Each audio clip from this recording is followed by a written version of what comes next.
사랑하는 행복한 교회 성도 여러분, 이 영상을 보시는 하나님 나라의 귀한 자녀 여러분, 오늘은 2021년 9월 24일 금요일입니다. 우리가 이 땅에 사는 동안 지켜야 될 계명들이 있습니다. 그 중에 구약의 가장 대표적인 계명은 십계명입니다. 십계명. 오늘 본문이 십계명에 대해서 이야기하는 본문입니다. 하나님께서 직접 이스라엘 백성들에게 음성을 통해서 들려주신 말씀이고요. 또 우리가 법궤라고 하는 곳에 이 돌판으로 기록돼서 넣어져서 계속적으로 확장되어졌던 아주 근원적인 이 율법이 십계명입니다. 10개의 말씀들, 10개의 지켜야 될 계명들을 이야기하고 있습니다.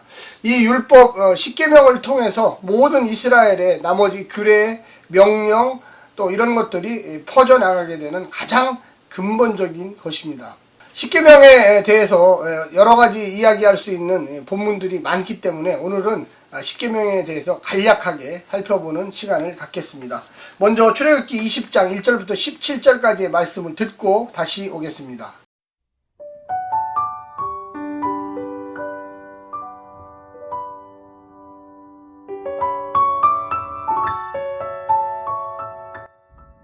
출애굽기 20장. 하나님이 이 모든 말씀으로 말씀하여 이르시되 나는 너를 애굽 땅 종되었던 집에서 인도하여 낸 내 하나님 여호와니라. 너는 나 외에는 다른 신들을 내게 두지 말라. 너를 위하여 새긴 우상을 만들지 말고 또 위에 하늘에 있는 것이나 아래로 땅에 있는 것이나 땅 아래 물속에 있는 것에 어떤 형상도 만들지 말며 그것들에게 절하지 말며 그것들을 섬기지 말라. 나 내 하나님 여호와는 질투하는 하나님인즉 나를 미워하는 자의 죄를 갚되 아버지로부터 아들에게로 3, 4대까지 이르게 하거니와 나를 사랑하고 내 계명을 지키는 자에게는 1000대까지 은혜를 베푸느니라. 너는 내 하나님 여호와의 이름을 망령되게 부르지 말라. 여호와는 그의 이름을 망령되게 부르는 자를 죄 없다 하지 아니하리라. 안식일을 기억하여 거룩하게 지키라.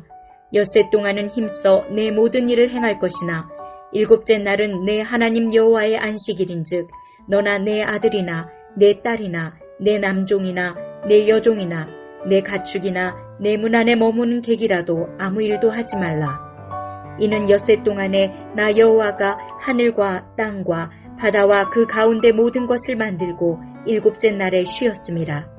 그러므로 나 여호와가 안식일을 복되게 하여 그날을 거룩하게 하였느니라. 내 부모를 공경하라. 그리하면 내 하나님 여호와가 내게 준 땅에서 내 생명이 길리라. 살인하지 말라. 간음하지 말라. 도둑질하지 말라. 내 이웃에 대하여 거짓 증거하지 말라. 내 이웃의 집을 탐내지 말라. 내 이웃의 아내나 그의 남종이나 그의 여종이나 그의 소나 그의 나귀나 무릇 내 이웃의 소유를 탐내지 말라.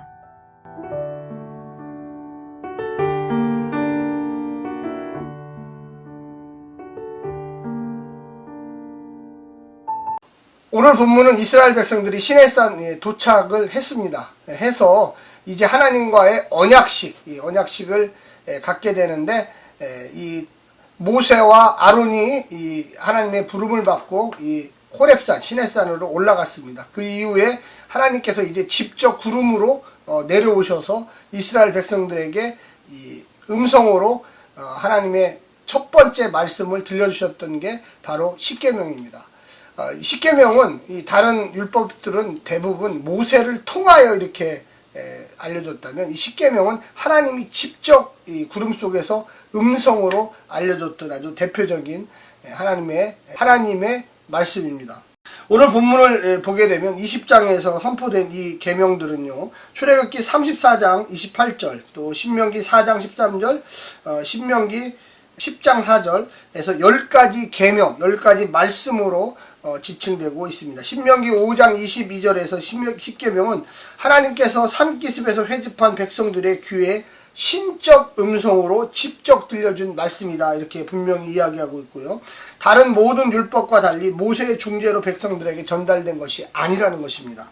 십계명 선포 직후 이어지는 18절에 의하면 구름 속에서 들려온 신적 음성이 온 백성 가운데 들려짐으로 백성들이 두려워서 떨었다라는 기록들이 나와 있습니다. 도대체 이 10계명은 10가지의 이 계명인데 도대체 어떤 의미를 담고 있을까요? 첫 번째는 너의 정체를 기억하라는 것입니다. 이스라엘은 누구입니까? 하나님께서 구원하여 언약을 맺으시고 백성 삼아주신 자들입니다. 그 특권을 위해 그들이 한 일은 전혀 없습니다. 이제 그들이 해야 할 일은 무엇입니까? 그것은 하나님의 백성이 되기 위한 조건이 아니라 하나님이 백성이 되었기에 감당할 의무입니다. 그러니까 뭐가 내가 하나님의 백성으로 뭘 했다 이게 아니라 이제 됐으니까 너무나 기쁘고 감격해서 내가 이 일을 당연히 너무나 해야 되겠다 이런 생각이죠. 10계명은 바로 언약의 헌법에 기초합니다. 그것은 두려움과 공포가 아닌 사랑과 감사의 마음으로 준수해야만 하는 것입니다. 두 번째는 하나님을 사랑하라는 것입니다. 언약 백성의 가장 큰 의무는 무엇인가? 하나님을 하나님으로 인정하고 합당히 경배하는 일입니다. 다른 신들을 결코 예배해서는 안 됩니다.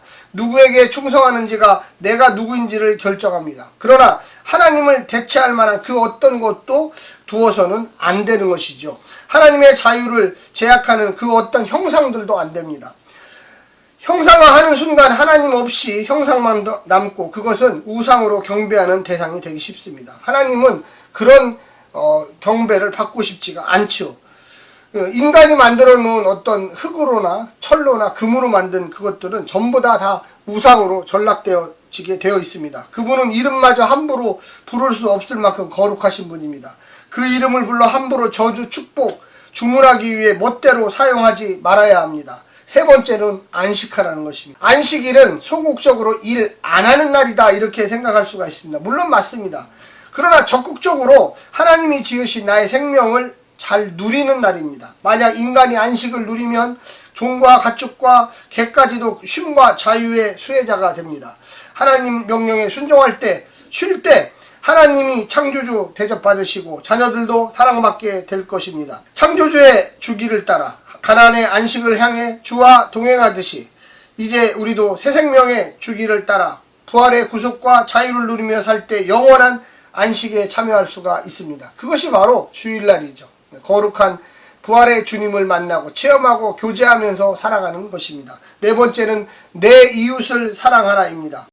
부모를 포함하여 이웃에게 악을 행치 않고 자기 몸처럼 사랑하는 것이 은혜를 입은 언약 백성에게 합당하다 합니다. 반대로 탐욕은 하나님과의 관계는 물론 공동체를 깨트리고 스스로의 복의 자리를 버리고 저주의 자리를 차지하는 것입니다.